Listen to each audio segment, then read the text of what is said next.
நாகர்கோவில் நாகராஜா கோவில் பற்றி தற்போது காணலாம்.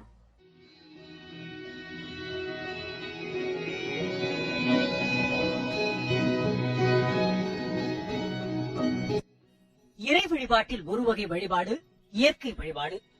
அன்பின் அடிப்படையிலும் அச்சத்தின் அடிப்படையிலும் இந்த வழிபாடு ஏற்பட்டது. பசுவை அன்பால் வழிபட்ட மனிதன் பாம்பை அச்சத்தால் வணங்கினான்.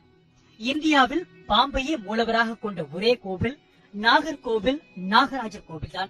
மற்ற கோவில்களில் நாகராஜ சிலைக்கு முக்கியத்துவம் இல்லாமல் இருக்கும்.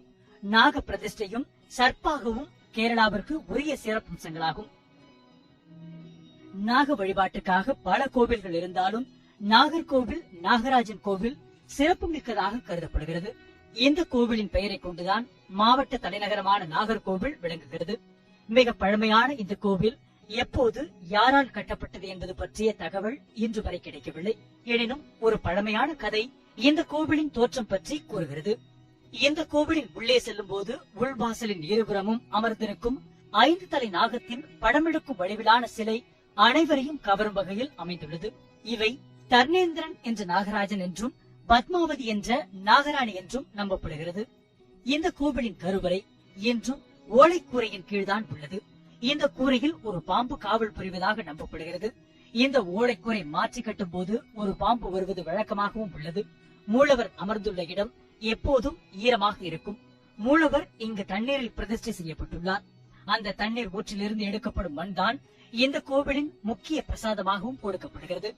இது 6 மாத காலம் கருப்பாகவும் 6 மாத காலம் வெள்ளையாகவும் காட்சி தருகிறது.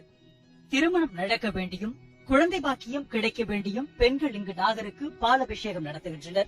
பால் பாயாச வழிபாடு இங்குள்ள முக்கிய வழிபாடாகும். பால், உப்பு, நல்ல மிளகு, மரபொம்மைகள் போன்றவையும் பக்தர்கள் இங்கு காணிக்கையாக வழங்குகின்றனர். ஆவணி மாத ஞாயிற்றுக்கிழமைகளில் இங்கு பெண்கள் கூட்டம் அலைமோதும்.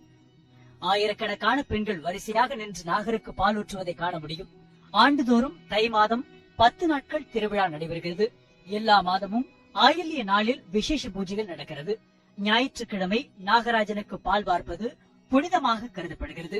திருக்கார்த்திகை அன்று சொக்கப்பனை விழாவும் கந்த சஷ்டி விழாவும் இங்கு நடக்கும் இதர முக்கிய விழாக்களாகும்.